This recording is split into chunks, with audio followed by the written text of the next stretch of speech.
Movie buffs, welcome back to the Movie Bay. This is D. In today's video, we're going to take a look at our movie picks, number 8. Let's dive in. Starting with our horror pick for the week, we have Quarantine. Quarantine came out in 2008. This is a really good horror movie with like a zombie type of, I would say not like zombies, but like the undead, the zombies, whatever you want to call these creatures in here. This is like a zombie horror movie. Like most zombie movies are horror movies, but this one is like amped up on the horror side with the jump scares and everything. This is a really good movie. There's actually a part 2 to this. I think it's called Quarantine Terminal, where this time in the second one, they're in an airport. This one, they're in like an apartment building and it's overrun with these creatures.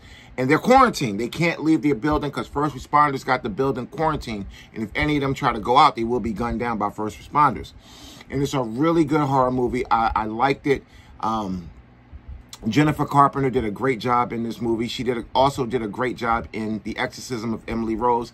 She does good with horror. I think she did a really good job in this movie. Again, Quarantine, a really good slept-on horror movie with like the zombie-type twist. Next up, we have, from 1997, one of my favorite movies starring Lawrence Fishburne and a host of others. We have Hoodlum. Listen to this. Lawrence Fishburne, Tim Roth, Andy Garcia, Vanessa Williams, Clarence Williams III. A whole bunch of just people in this movie. Cicely Tyson. Just an amazing, amazing cast. Hoodlum is just a fantastic movie. It's a movie about Bumpy Johnson. Not all about Bumpy Johnson, but about some of his exploits. Really good movie. Great storytelling in this one. Great acting. I think everything about this movie is on 10. I have no complaints about this movie. You need to check this one out. If you never saw Hoodlum, you need to go ahead and check this one out. I recommend this be definitely part of your movie night this week. Or whenever you have your movie night. Next up, we have, from 2005, Red Eye. This one got Rachel McAdams and Cillian Murphy, Brian Cox. This got a great casting. It's a good movie. I liked it. It's not what a lot of people was trying to make it out to be, but it's a good movie, though. Nonetheless, it's a good thriller. I enjoyed it. Fantastic. But again, this movie was really hyped. And when it was released on 4K a couple years ago, it was hyped to the max. So I just wanted to see it. So I just picked it up on DVD just to watch it because I saw it at my Goodwill for $1. And it was a good movie. Would I break my neck to get it on 4K? No. Again, if I saw the 4K for cheap, I would, but this DVD is fine.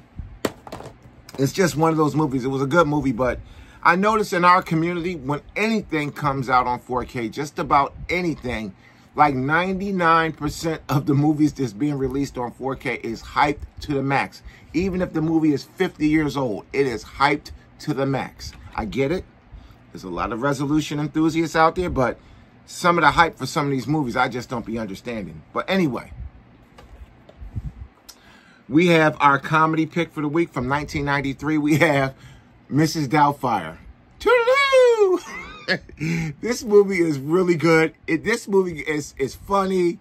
It's got some sad moments, but it's mainly funny and uplifting throughout the movie. But it is a little bit funny, a little bit sad because you got little kids involved. A husband and wife is going through a divorce. So that's sad in itself. So it's got a little bit of sadness to it, but it's overall a funny and entertaining movie. Again, R.I.P. to Robin Williams, going too soon. And our sci-fi pick for the week is from 2003. We have Aaron Eckhart, Hilary Swank, Delroy Lindo, and a host of others in The Core. Now, this movie got, I'm not going to say it got a lot of hate, but it got some hate. So this movie got, I'm not going to say the opinions was mixed. I think more people disliked it than liked it, but I liked this movie. I thought it was very good. I thought it was original, and I think this movie did a good job of separating itself from other types of movies like this, like Armageddon, Deep Impact. I think it did a good job of separating itself from them, where you had Deep Impact, I do believe, came first, then Armageddon. But I know they came out within a year of each other, maybe even some months. But they didn't really do a good job, in my opinion, of separating themselves. Again, they was different in the way the story was told, but they was pretty much the same, pretty much. This was radically different, even though, like, I did a video on Armageddon and Deep Impact, because Armageddon is considered the better movie, and it's the better shot movie. But it all depends now with those two. It all depends on how you look at it. Deep Impact got the better story for sure, but Armageddon got the better action. You know what I'm saying? So the Core did a great job of separating itself from both of those. This movie is about, instead of going up to space to stop a meteor from hitting the Earth, they're going down into the center of Earth to restart the Earth's core. And it's a really good movie. I enjoyed it. Is it a little cheesy? Sure, but it's a science fiction movie. A lot of them got a little cheese to them because some of them are unbelievable. This movie is unbelievable. I guess Armageddon and Deep Impact, those are more possible than this. They're more possible than this scenario right here, but it's a movie, so it was very entertaining.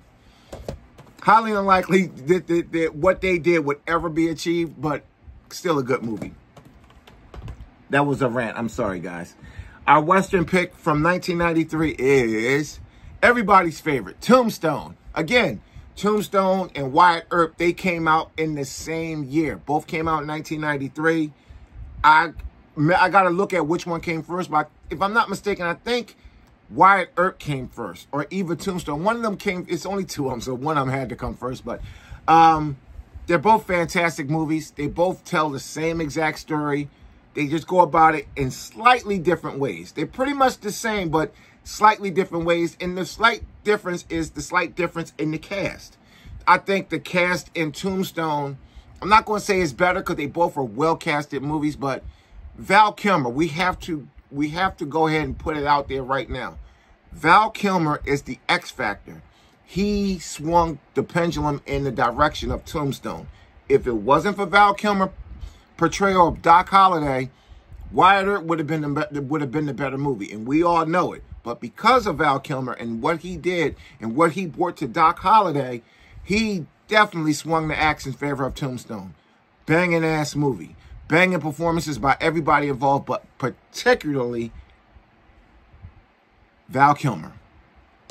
Again, not taking nothing from Wyatt Earp. That's a banger too. But you know what I mean? Okay, we have our action pick for the week from 1993. We got 1, 2, 3 movies from 1993 on this one. 93, a hell of a year. We have Van Damme and Hard Target. Now, Hard Target was a pretty decent Van Damme movie. It was good. I liked it. This was, you know, par for the course for that early 90s cheese action flicks. Now, back in 93, we didn't think they was cheese, but when you watch these movies today, you can see how cheesy some of the action is, but they still great movies. And Hard Target, to me, is one of Van Damme's better movies. He got some really good ones. This is one of the better ones. And last but not least, we have our biopic for the week. Probably, I like Rocket Man from last week. I do like quite a few biopics, but in my opinion, this is my favorite out of all the biopics in my collection. And that's Jamie Foxx's Ray from 2004. Man, listen, I had to watch this movie. I think I watched this movie on DVD at least 20 times. It was fantastic. I think Jamie Foxx killed it. And again, Jamie Foxx got a great career. He did a lot in his career. He did. But I thought this was going to take Jamie Foxx and make him a ultra star. It didn't. He's still a star. Don't get me wrong. But I thought this was going to take Jamie Foxx to heights he had never seen before. It didn't. But still, a great movie. Well received. Just the acting. Jamie Foxx did such an amazing job in this movie. Everything about this movie, to me, was on 10. Everything. The acting, the way it was shot, the music, just the story, everything. Fantastic movie, Ray. Those are your movie night picks. Number 8, we have for our biopic, we got Ray. For our action pick, we got Hard Target. That's a good one. For our Western, we got Tombstone, one of the best Westerns out there. For our science fiction pick, we got The Core. A good movie. I know it got a little bit of hate when you stack it up against Armageddon particularly, but even when you stack it up against Deep Impact, it's still come up a little bit short, but it's still a good movie, and I like it because it separated itself from those two. Miss Doubtfire, great comedy. Red Eye, again, Don't get me wrong. This is a good thriller. But I never saw it until, I think I saw it, but I don't remember it back in the day. But again, when it came out on 4K, everybody kept raving about this movie. 4K, red eye, 4K. So I had to check it out. So I was, like I said, I checked it out, and it was all right. Don't get me wrong, but it wasn't, you know, it was all right. Hoodlum, this is a banger. And Quarantine, this is a really good, scary movie with like that zombie type of twist to it. I wouldn't call this a zombie. Well, you could call this a zombie movie, depending on. I call this one more of a horror movie than a zombie movie. But again, you know, taster's choice. Thanks for watching. See you in the next one.